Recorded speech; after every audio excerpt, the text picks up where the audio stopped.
Hello everyone and welcome back to Neil Explains. Today I come with this viral maths question. Those who have already solved this, go in the comment and write your comment right answer. And I will solve this question with the help of PEMDAS and step wise. So our question is 8 into parenthesis 2 plus 3 minus 10. So first we will solve for parenthesis part.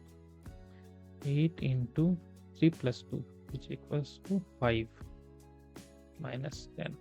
And according to PEMDAS, multiplication will be the higher priority, so we will do multiplication for this part. 8 into 5, which equals to 40 minus 10. And now this is very simple subtraction operation. 40 minus 10, which equals to 30.